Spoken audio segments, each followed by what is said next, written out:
Let's talk about it.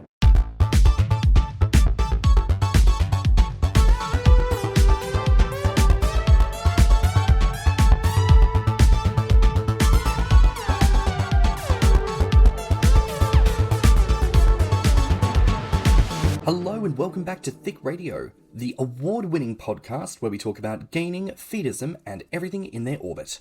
I'm James. And I'm Tim, so let's get into it. Today we're welcoming onto the show for the first time. Today we've got Arnold. Hello. Hello, my dear. How are you? I'm doing good. How y'all doing? Doing good. Doing good, hun. So happy to see your face. It's been a minute since we've gotten to have a little chin wag, but today's a little special day and we're gonna talk some shit about, well, I say we talk some shit. We're talking about The Incredibles. Are you ready to get into the bands about this iconic Gainer film? Yeah. Sweet. Well, let me kick off by asking you, right? Like, The Incredibles. And I suppose by relation we can talk about the sequel as well. Have you seen the sequel? I've seen the sequel but only once. Fair I enough. didn't know there was a sequel. Yeah. Oh, 14 shit. years later. Oh, but that's how out of the loop I am with anything to do with Disney. I mean, they made 3 Cars films, 2 Planes movies. They did... There's 2 of the Planes movies? There's 2 Planes movies. You know, they did all sorts of things. But the fans were clamoring for another Incredibles, and it took them truly forever to get into it. So, you know, that was a pain. But, like, when did you first see The Incredibles? I saw it probably when I was 14 when it came out. I was in 2004 when it came out. I saw it in theaters and I enjoyed it. It was a fun, cute movie, you know. I realized that it was like Pixar's first human cast and stuff. And I thought that was interesting. And also I was really into superheroes back then, so I was really into like Batman and Spider-Man at the time. Nice. So 2004, I would have been 12. So yeah, right around the time of just looking at the media and finally beginning to see myself in the world. And of course, what do we see? But we see a Mr. Incredible. Never forget the iconic trailer that they did where he's like trying to get suited up and like it's just him wrestling with that fucking belt for like a whole minute.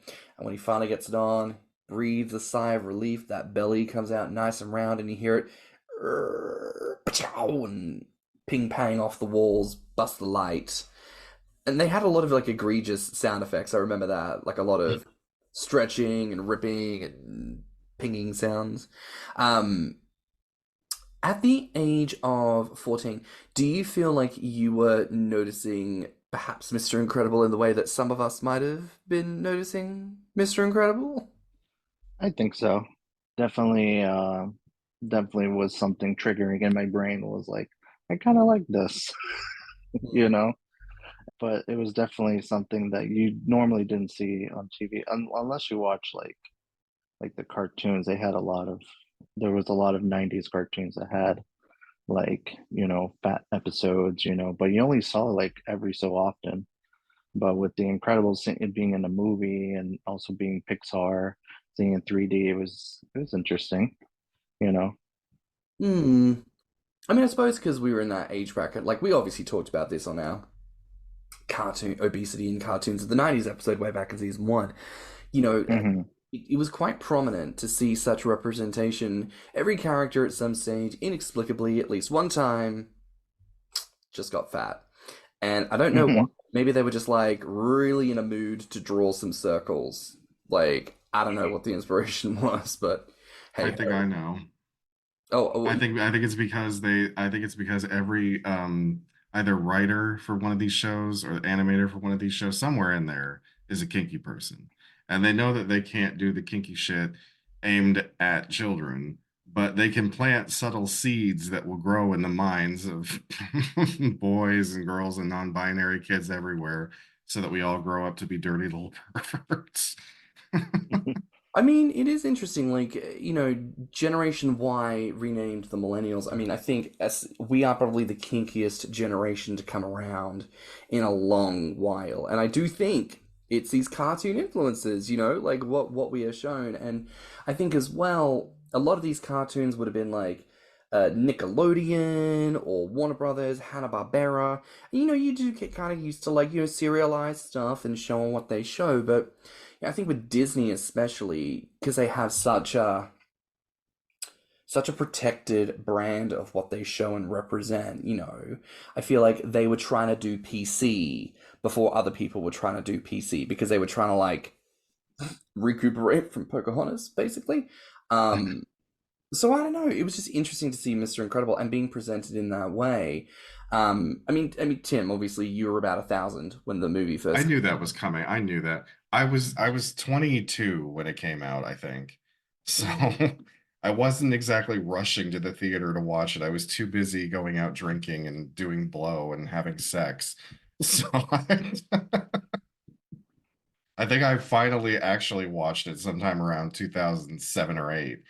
And I noticed right away the how Mr. Incredible turned out and the fact that Craig T. Nelson was voicing him, and I had always thought that Craig T. Nelson was hot. So yeah, it was. I remember watching it and thinking, oh, this is gonna spark a lot of stuff and a lot of kids. Well, it's interesting you mentioned Craig T. Nelson, and I don't know why I felt this because when I Googled pictures of him, I was like, I don't feel like I recognize this person. But something about him, when I was looking at him, I was like, I feel like you've got like fat energy. You know what I mean? Like, he don't Yeah, look fat, but I yeah. feel like if the man randomly showed up the next day, like 200 pounds heavier, like, I just wouldn't question it. Like, because you're like a bit of a movie buff, right? Like, was Craig T. Nelson ever like a fat guy? Was that his thing at some stage? I mean, he got a little bit paunchy in his middle-aged years, but like I remember him from Poltergeist. He played the dad, and he was just like the hottest dad in the neighborhood. Like that's the kind of guy that you said like that is like that you wanted you that was the daddy you wanted to try to sleep with. Ah, okay. Like when you're going around your little friend's house and you're all Because talking he about wasn't he dad's wasn't so ripped. hot. Like he wasn't ripped and shredded. He was beefy. He was just like a beefy guy, and he was like, the kind of dads that we saw growing up. I'm sure that that has its own connotations. Like all of our father's friends when we were growing up, I'm sure that that had an influence on us too. Hmm, very true. I mean, Arn, if we can ask, 14 at the time, we've confessed it here, of course, on the pod. Most of us were Mhm. like not 18 when we first started to recognize our feelings and might not have been 18 when we started to look at some things. But were you similarly looking at things when you were not quite 18? Well, before 18, yeah, probably around 16, 17. I was influenced by like my friends and stuff because I was very like I lived in a household that was just like very like protective, so I didn't get to see a lot of stuff or thought of a lot of things until I was like 16, 17, almost 18. Well, fair enough. I just distinctly remember like that advert obviously happening and me being like, ooh, why am I so fascinated by this?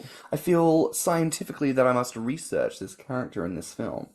And I just remember loving it, Mhm. of course, when I watched it. Um, but overall, it was actually quite a good film. And obviously, when we talk about Gainer iconic films, right? Like we talked about the Santa Claus, his weight is kind of driven throughout the whole film. And you got other films, right? Like Cloudy with a Chance of Meatballs, or this, where it's like it's just one character. It doesn't necessarily happen the whole film, but I don't know. There's something about what they are that is just like kind of a transfiction. Though what is interesting is when you think about a lot of these other films, these that people consider kind of iconic, he goes through a weight loss journey in the film, right? And I Mhm. kind of want to talk a little bit about, the narrative around that weight loss because ultimately that is a big challenge that a lot of gainers encounter when some of us consider weight loss. We're not just considering, oh, the pressure from other people, we're thinking, oh, potential access to, romance or connections with other people. And so to put it out there to the pair of you, have you guys ever been through that experience where you've considered potentially, stepping away from gaining or making changes to your body journey to, maybe try and be more palatable to other people? definitely. Yeah, I've definitely been through that. I've been gaining for about 10 years, but between all that, I was trying to do changes and stuff, thinking, oh, maybe it's not for me, or I tried to lose weight or gain muscle or something like that. I've never wanted to change my body to fit somebody else's aesthetic. I mean, like, I've talked extensively and probably exhaustively about my late husband, but because of the body issues that he gave me, after we broke up and I was living on my own, I just said, fuck it. I'm not going to let anyone dictate how my body's going to look. So like now I can honestly say, and even though I haven't gotten like a really nasty comment thrown my way yet, but even if I do, I'm just going to be like, I don't fucking care. I just don't give a flying fuck what you think. Like I don't know you. But as far as like something like maybe health wise, yeah, I would probably and it depends on the severity because we talk about health a lot on this show too. So it depends on the severity of of what's going on. Like if it's something like no, you really need to like do something quickly, then that's one thing. Mostly it stems from the fear that if I lose it, I won't gain it back. Yeah, I have such a hard enough Mm. time putting it on in the first place. I mean, on that point, on like you said, you've been gaining for about 10 years. I think you and I have been gaining for a similar period of time, but you've been very successful in your growth. I think the genetics they finally let up and they let you put on that weight, which is fabulous. But I mean, have you ever felt a similar concern about like, oh, what if I lose it and I can't regain? What if there are, medical troubles that come my way? Have you ever felt a sense of concern around those things for yourself personally? Oh, definitely. I mean, I work in the health field. I work as a medical assistant, so I see it a lot, especially in overweight people. Um, it concerns me, but I know there's like medicine and stuff like that to help with that, but also medicine can do more harm than good. Sometimes you have to like balance, what kind of medicine works for you, but depending on the severity, if I have to lose weight, I will have to, do it just, so I can stay alive. I suppose in the film it's obviously different. He loses weight because in the narrative, um, he's obviously a former glory superhero, wants to get back into the biz. He's get given an opportunity, and there are comical moments that happen throughout. He does put on the old suit that doesn't quite fit as well. He's still trying to be professional. They do the moment where he's in the machine, gonna be put in the pod. He's being down. And goes, Mm. and then I gotta turn up the dial and just slam the button, suck him through into the thing, and he's just wedged in there. And then when he Hmm. lands, he's like, and he can't get out, and he's got to use his super strength to like burst out of it, and then stretches up. You see the peekaboo belly. He says, "Showtime." And I feel like those are some of the last truly like fat moments in the film. From there on, it's like a bit of a weight loss journey. And I don't know, I feel like obviously the trope that they're pointing to because the moment happens with Mrs. Incredible, it's like, oh, she thinks you're having an affair, you lost all this weight, you got in shape, yada yada, very that narrative. But ultimately, his reason for losing weight was to kind of reclaim the glory that he had before to get to the body that he felt he needed to be in to be successful in the superhero work, which, good for him, having a good old time. I mean, do you feel like there's a narrative there? Maybe when we look at it through the lens of gaining, like when we gain, maybe we're claiming our glory and saying, oh, I'm getting into the body I need to be in to have the greatest effect in the life that I want to lead. Do you guys think maybe there's like a little truth to that for us? Yeah, possibly. Yeah, I see that. I mean, having rewatched the film recently, what was your impression overall as far as, weight in the plot? Like, what was your impression of all that? So like pretty much like in the movie, yeah, like he lost all that weight so he can do, what he's supposed to do. I mean, something else that I think is really interesting is when you think about, you know, one of the big terms we use in the community is civilian to describe Oh, people who are non-gainers, right? And it's a superhero film. it is from superheroes we get the term civilians. It's the idea that it's these, people around us who don't necessarily know our secret identity, or it's the people around us who, could be affected by the things we do. In this film, it's a little bit different because obviously you've got civilians who, will be affected by the plot and all the things that go on. But typically in a superhero's life, it's like they are the character, their close relatives are the civilians that we're talking about, the people who could be affected. In this film, there really aren't any because everyone who's in the know is in the know, and they themselves also have powers. So I guess the kind of translated civilian aspect is kind of the discovery going on with the family, where they kind of discover, hey, yeah, you've got these powers, but the narratives that maybe you've been led to believe because of these Saturday morning cartoons aren't quite right. There's the moment where she's with them in the cave, Mrs. Incredible, and she's like, they will kill you if they get the chance. Do not give them that chance. Look after one another. And when I was kind of rewatching this recently and thinking about, again, how this translates to gaining, it did kind of make me think about the way in which when we step into the gainer community, we begin to really uncover, like, oh, there's more to gaining than just eating and getting fat. There's the community aspect, there's supporting friends. And to put it out there to the both of you, do you feel like this film kind of conveys, even though it's obviously not talking about gaining and our community specifically, do you feel like the film kind of challenges people on the tropes of actually looking after one another rather than just being in the space together? I mean, yeah, probably. I don't know. I think I kind of look at this film in a more prosaic way because I'm not attached to it emotionally. Like I said, I didn't see it at a young age. So seeing it as an adult, I kind of just first time I watched it, I was like, oh, it's just a bit of fluff. And whatever morals you can glean from the story, I think that there's a number of them, like, yeah, look after each other. Don't let your dreams fall away, and don't get bulldozed into this sort of anonymous lifestyle. And then the whole thing with Syndrome, I mean, his whole thing was that he wanted to make everybody the same, right? He wanted everyone to be super, so nobody was special. Kinda, yeah. It was him taking revenge because the intro to the film, it's back in the day, and he's trying to work alongside his hero, which was Yeah, Mr. Incredible, and Mr. Incredible had him arrested and put out of the way, which, in fairness, he was like a child trying to yeah, invite himself onto crime scenes. Like, it wasn't great. yeah. But that was his response to be like, oh, you tore my world apart. You can't rely on your heroes. I have to be my own hero.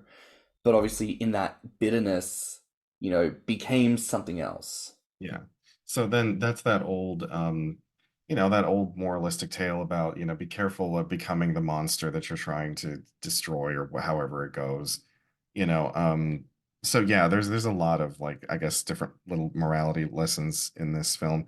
Um, but I'm really curious about that sequel since you mentioned it because I've not seen it. I didn't even realize it existed. So, talking about the sequel briefly, like, it doesn't have a weight narrative, obviously, because Mhm. Mr. Incredible's lost weight, and in fact, it actually takes place directly after the epilogue of the original, literally right where it left off. So, Oh, I think it's meant to be set like mere weeks or months then after the. perhaps I have seen it and I just confused it for the original because it was just one giant run-on movie. Hang on, so wait, what are you thinking of then? I Describe this don't movie. know. That's a problem is because like if I go back to the era of 2004 Disney, this was also the era of like the straight to DVD sequels, correct? Sure, but the sequel to The Incredibles didn't come out until like just a couple years ago. Oh, okay. Well, I haven't really been, I think Beauty and the Beast was, well, I saw The Little Mermaid, but I think Beauty and the Beast was the last time like I actively went out to see a Disney film. Okay. Okay. Well, look, as a quick rundown of the sequel, just so you know what happens, it runs on essentially at the end of the first film. Mhm.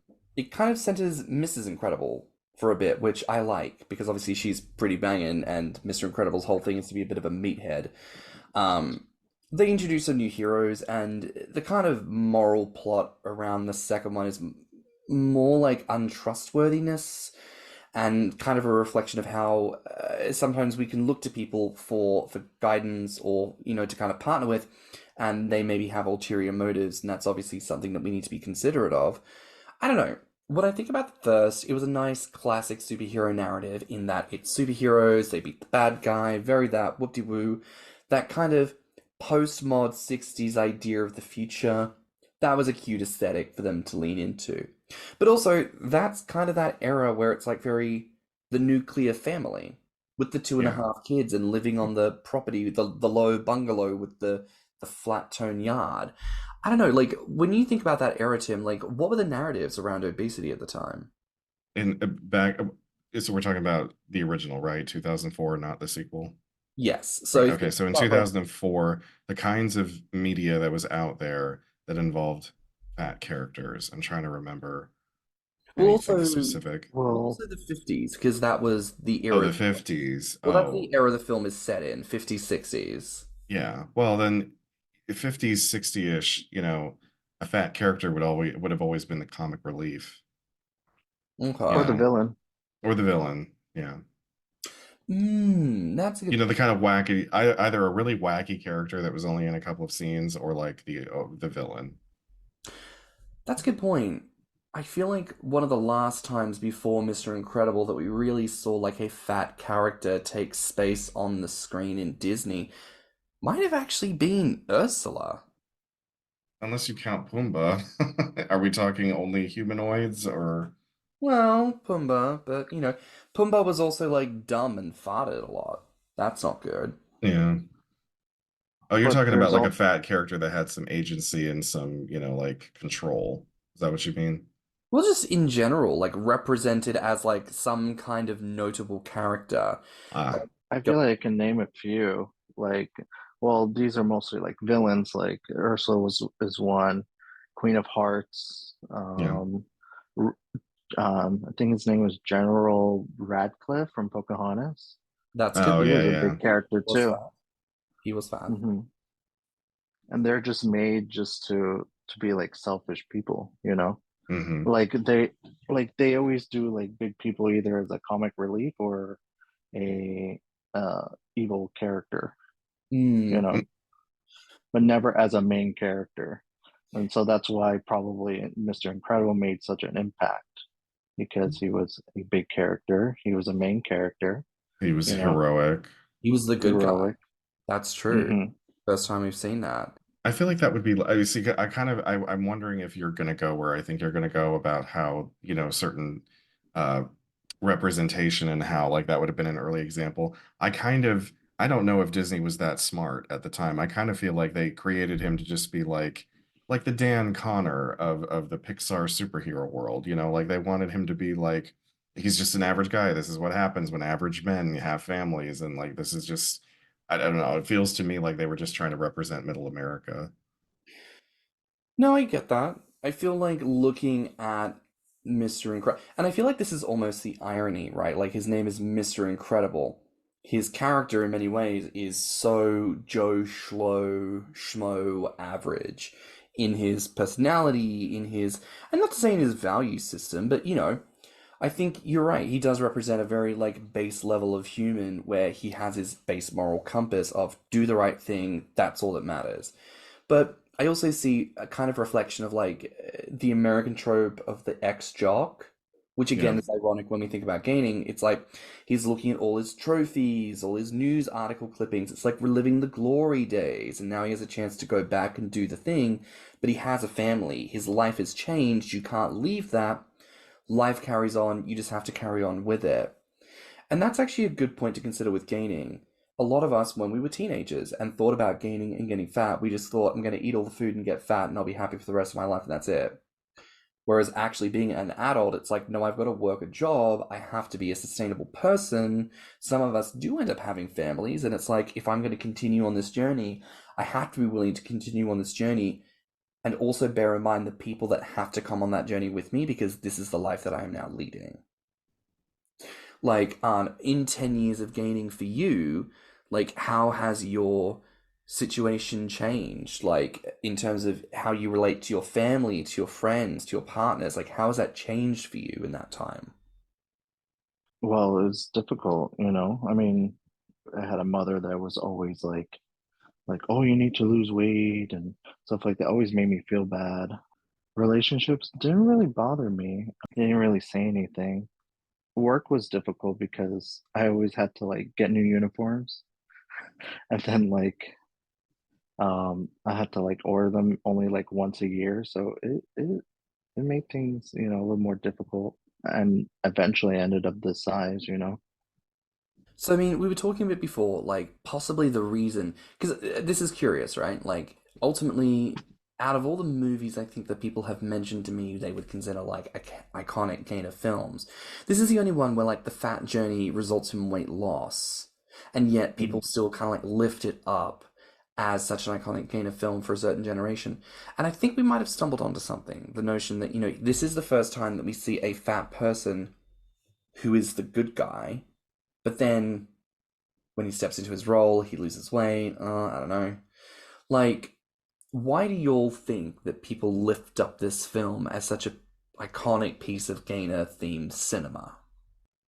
Because there's only a handful of examples out there to pick from anyway. I mean, what have we got? We got The Incredibles, we got the Santa Claus, we got various cartoon episodes from the 90s, from the 80s.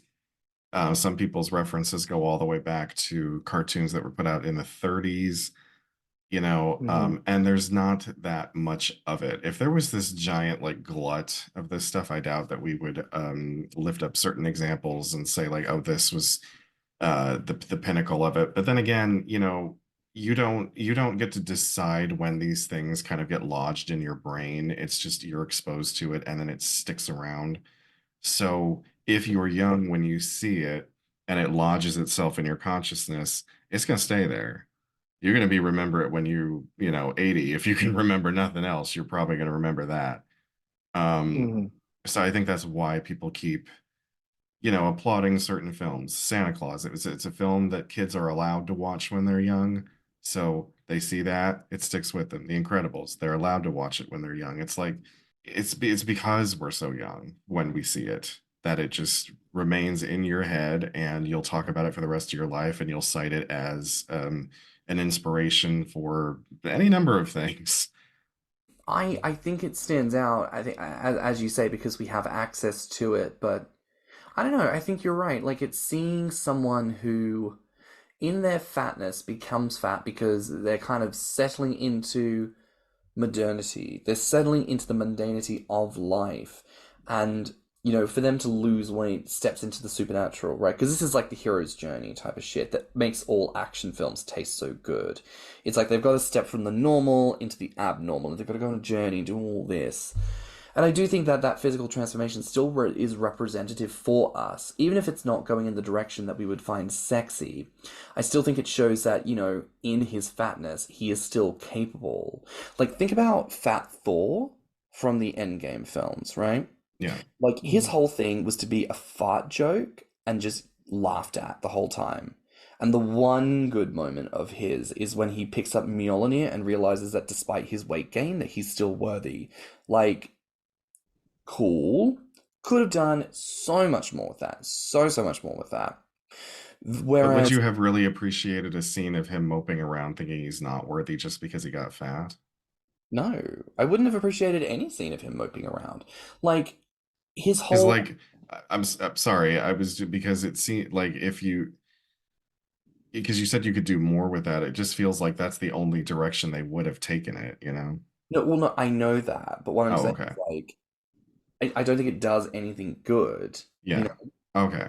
because it didn't go anywhere. It was Yeah. just, let's make fat jokes at him and then be like, you're still good after we've spent two whole films and 5 whole hours making fun of you. Versus Mhm. Mr. Incredible. Mr. Incredible had the accolades, was no longer doing those things because he was kept away from it. And when the opportunity came to do it again, he got back into doing what he was doing and what made him feel good about his body. And I think even though that's an example of weight loss, I think it could still be considered an okay way of looking at it like, oh, like that's not a problem. He's stepping into the fit that's right for him, you know? But I feel like they're like in kind of in the right direction nowadays, because like they released like a short film about like a plus size ballet dancer. It was a short film called Reflect. Hmm. So I feel like they're trying to do more representation and more, more more, what's the word I'm looking for? Inclusive. Variety. Yeah, yeah, inclusive, and they're trying to do more with that. Hmm. I mean, here's a Yeah. question for you both. When it comes to the representation of fatness, what do you want to see out of a future Disney film? I've got a challenge for them. Make a movie that has a protagonist that is plus size, chubby, and either non-binary or trans, openly Hmm. queer, and just fucking bite the bullet, Disney. Bite the fucking bullet. You keep teasing it with little short things and like blink if you miss it gay moments and just like fucking take the plunge because there's an entire market that is waiting to pay for your product if you would just Hmm. do it. Like quit pretending like queer dollars don't fund your whole damn organization because it's the queers that have kept you alive for, since God, what probably as far back as when it was created. I bet it was queers buying tickets back in the 30s. So just do it, Disney. I suppose what I want to see out of a character, a lot like what you said, Arn, is I want to see someone who doesn't fall into the negative tropes. I want to see someone presented good. You know, I don't need them to be a Hmm. princess. I don't need them to be an action hero. I don't need them to be Joe Schmo. They could be anyone or anything, but I don't want to see them making difficult jokes. Probably one of the best recent representations is in the movie Onward with I think his name is Marley. He's the older brother, voiced by Chris Pratt. Um, but he's a chunky character who makes references to his size and loves his belly and has a little jiggle moment and it's great. Like love it, fabulous. But I'd like to see more because he was often depicted as being a bit of a fuck up or a bit of a screw up kid, whereas it's like I just want a nice normal person who happens to be fat, and maybe that's part of their narrative that they make that their superpower, or maybe it's just never mentioned at all. Don't really mind. But I just want to see someone big, fluffy, gorgeous, do the damn thing. Someone who I can be like, that's my princess, that's my prince, that's my little action hero. I think it's interesting, worth pointing out that, because I've been a Disney kid forever. So like most of the films and other things that I have seen created by Disney, if it's a fat villain, their motivation is almost always greed. Like Ursula wants to have control over the seven seas, and Governor Ratcliffe wants to get rich off the New World, and even Big Bad Pete is always coveting something that belongs to somebody. So yeah, I mean, I'm sure that is, I don't know if it's intentional coding or if it's just that sort of conspiracy subliminal coding where, they, of course, the villain, if they're fat, then they have to be greedy because we couldn't accept a villain that has any other motivation. And yet we accept Maleficent and her motivation is spite. Like she has no true motivation. It's just spite. And we're okay with that. But God forbid that Ursula have any other motivation than just being power hungry. Definitely, that's how they always done it that way. They always were greedy. They wanted more power. They always had to have them be big characters.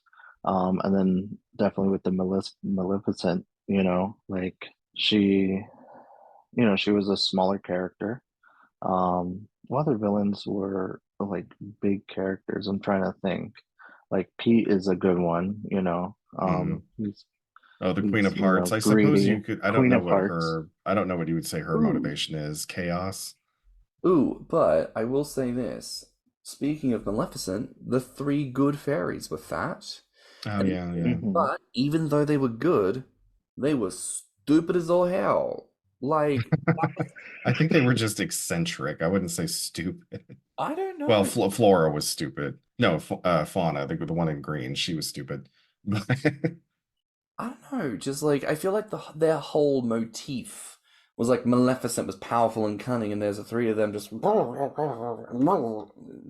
of bumbling about the place a lot. And then the live action remake again, they were all just kind of fucking stupid. Like you can have those characters, but again, I think it's like we were saying before. when there's such a small pool to pull from, you're kind of only left with whatever options are on the table. The good guys have some kind of stupidity element. The bad guys are greedy. Like, yeah. Well, I mean, I Kinda like guess you get away with it by saying that like the three good fairies are just side characters, like the technical main characters of that film are Aurora and Philip.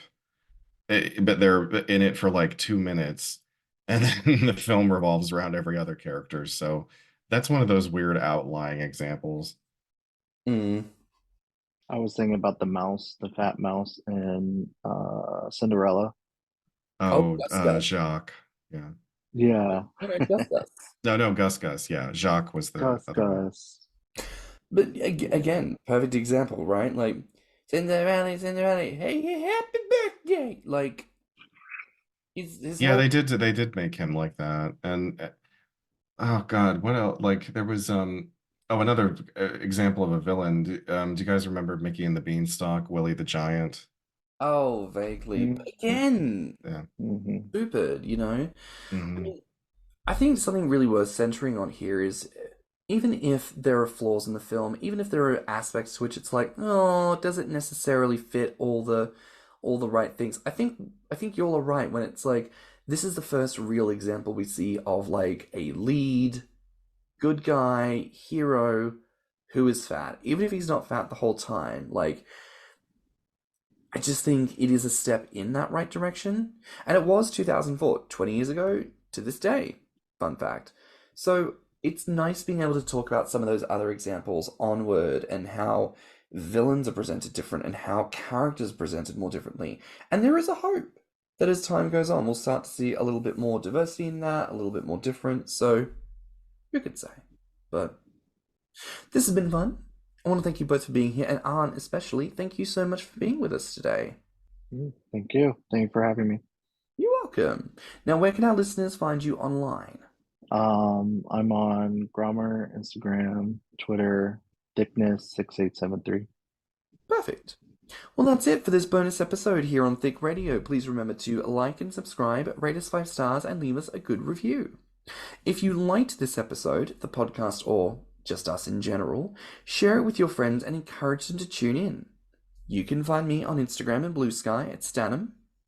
And you can find me on Instagram, Twitter, YouTube, and TikTok at thiccmouse. You can also look us up on Instagram, YouTube, and TikTok at Thicc Radio, or at our website at podpage.com/Thicc Radio. If you want to submit a voice note or become a financial supporter of the show, you can find the links in the show notes, and you can also write to us at thiccradio@gmail.com. So until next time, bye, Fats. Bye, Fats. Bye, Fats. Let's talk about it.